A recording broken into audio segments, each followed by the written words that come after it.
Hello, everyone. Welcome to Campus Safety Voices. I'm Robin Hattersley from Campus Safety Magazine. Welcome to the show. Numerous studies have found that lesbian, gay, bisexual, transgender, and questioning or queer students often experience challenges at school. According to a study conducted last year by the Trevor Project, 40% of LGBTQ+ youth and more than 50% of transgender and non-binary youth reported having seriously considered suicide in the past 12 months. Approximately 15% of respondents said they did attempt suicide in the past year. It's critical then for colleges and universities to cultivate a safe and supportive environment for the members of their LGBTQ+ community. This is particularly true for campus public safety, police, and security departments. One agency that's leading the way in this area is the Washington University in St. Louis Police Department. The entire department has completed safe zone training to help officers become better allies of LGBTQ+ students, staff, administrators, and faculty. In this podcast, I interviewed Colonel Mark Glenn about Safe Zone. Colonel Glenn, who is also one of this year's Director of the Year finalists, talks about the results of this training and provides advice on how other college campuses can become better allies of the LGBTQ+ community. So, here's my interview with Colonel Glenn. Enjoy the show.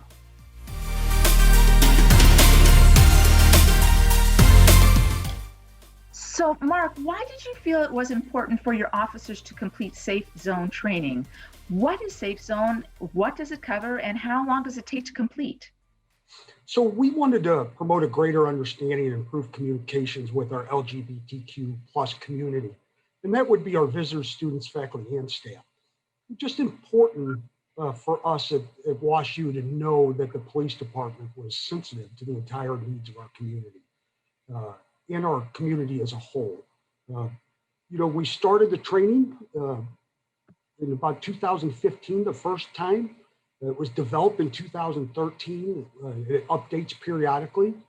And Safe Zone introduces people to the core concepts of a historically marginalized genders and sexuality community by raising the awareness. It's designed to educate people on those topics of sexuality, gender, and LGBTQ. But most importantly, what it does is develops allies for that community. And we wanted to be an ally for that community. The curriculum changes, again, like I said, it can be updated for audiences. Both of the major trainings we went through department-wide have been updated, so it really provides a greater understanding of what current topics are. Most trainings last 2 to 3 hours. We've had some go as long as 4 because to ensure that we answered questions from our team members. So what parts of Safe Zone had the greatest impact on your police officers and your department? A couple things really stand out to me with that. And again, we just completed over the summer our second department-wide training. And again, the topics weren't just a review of past trainings, they were new topics.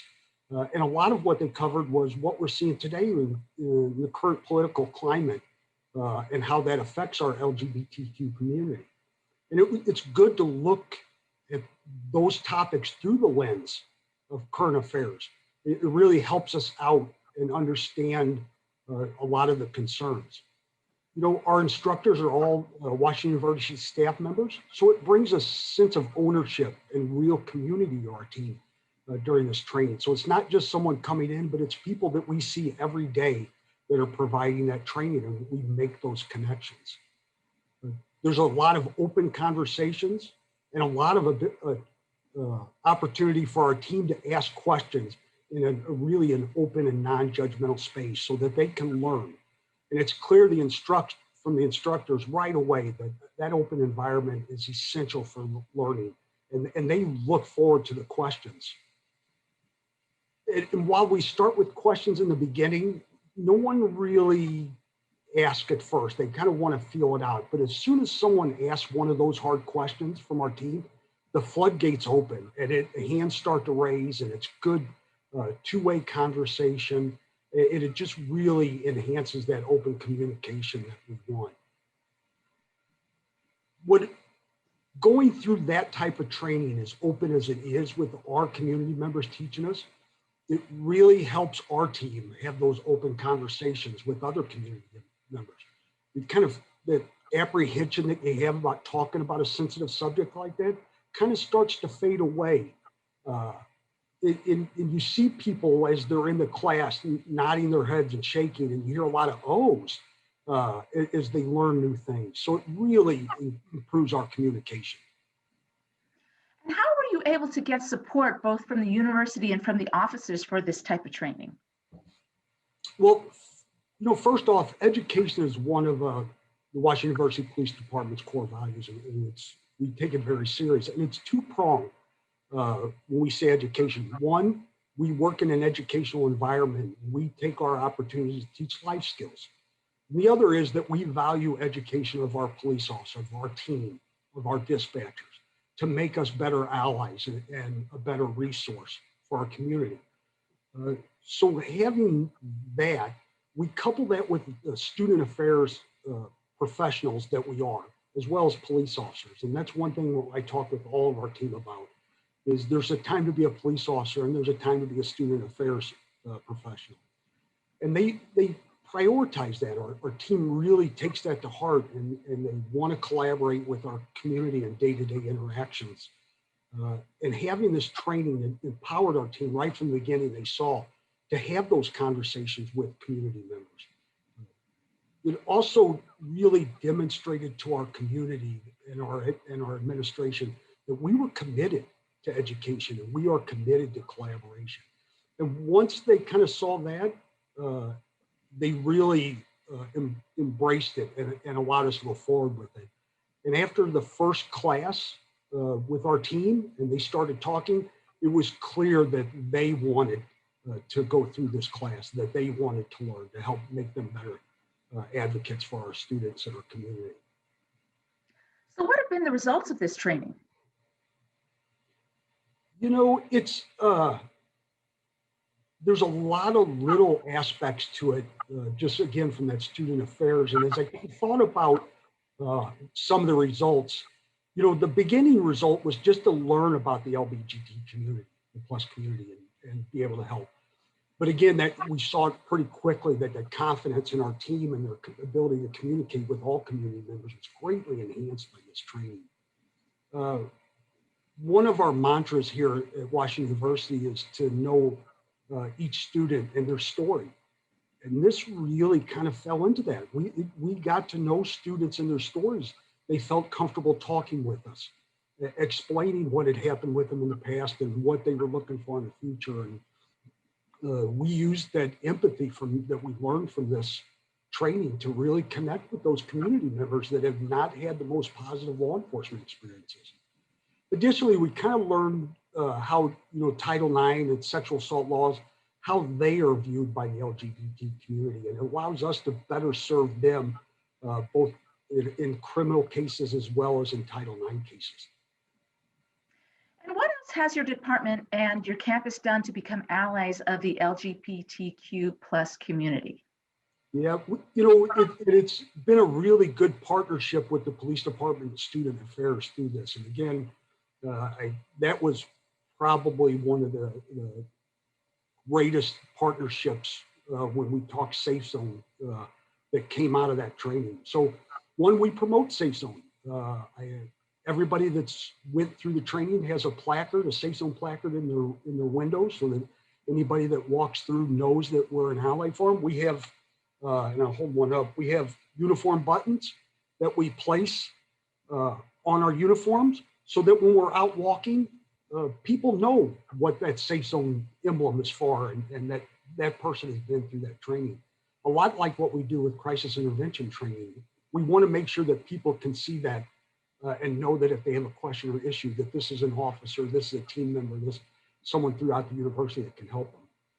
We've worked with student union and student affairs and the diversity inclusion office pretty extensively to ensure that, again, that we're up to date and that we're providing a resource, and that if someone from student affairs or student union knows that a person is having issues and needs to talk to police, they connect them to us very quickly.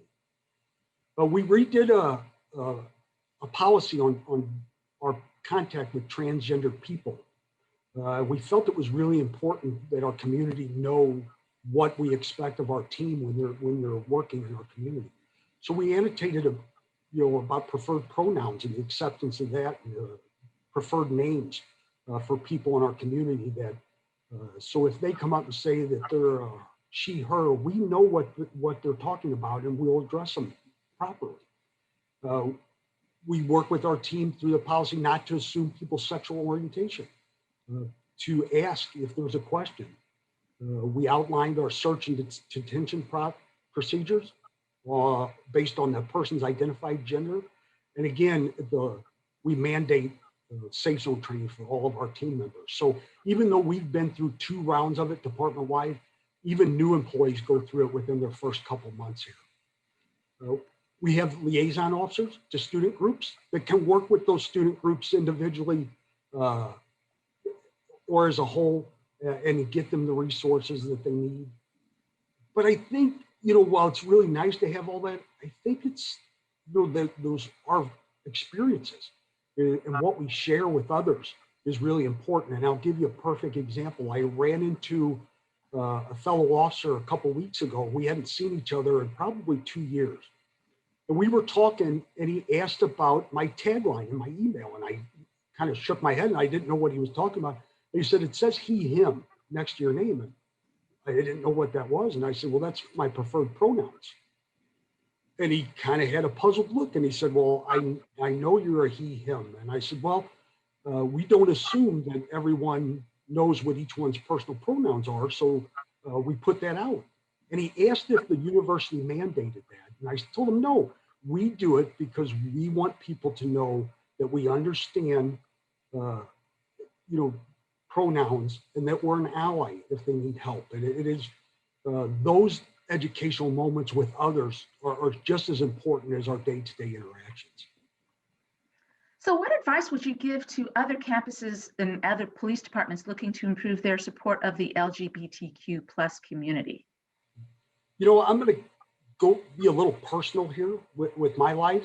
And the reason I do that is I try to remind people to come at this from the view of a parent, if that helps. I have 2 daughters that are gay. One knew very early in life that she was, and my other daughter struggled through it, and a little later in life received some help. And we would, as a parent, you would support your children with your whole heart to give them the help that they need. And it's no different when you work at a university. That if you think of it as your parent, that it could be your child, or that parent is actually dropping their child off for you to help, it really kind of shows the importance of understanding everyone that's in our community. So that's kind of how I take my look at this, and that's kind of in the back of my mind as we work through issues and training and policies. But the other thing, and coming from that, I'm sorry, back up just a little bit, is just to be open with your community. We publish our policies. They're going up on our website because we want people to see, because it creates that transparency for people.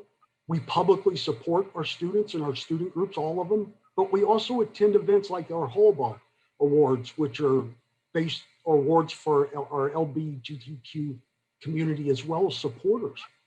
We learn the resources both on campus and the neighborhoods for community members, and if they would need additional help, how we can get them that help or who we can direct them to. And then most importantly is just to be patient and don't get discouraged when you start working some of these issues, because it'll take a while for the community to kind of accept that, especially from law enforcement. Things don't change overnight, but if you stay patient and you're active and you're accessible, people will really begin to relish the steps that you're taking to be more connected to your community. And would you have done anything differently if you could do it all over again? Yeah, I would have done this a lot sooner. We were a couple years after it started, and I wish we'd have been one of the first departments to start this training. It has proven really effective.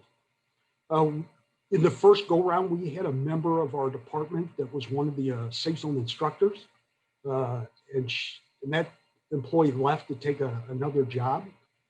And we're still working to try and find another liaison now. And I really wish if I would have had to do it all over again, the day that officer left, I'd have had another one ready to go to serve as an instructor and as a liaison.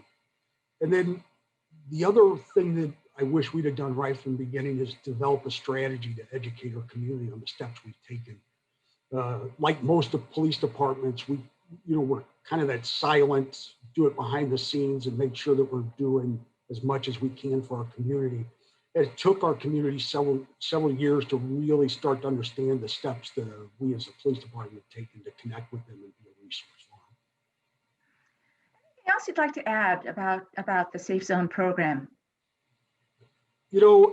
Again, I just think it's one of those overlooked programs that many people think that they understand how to communicate with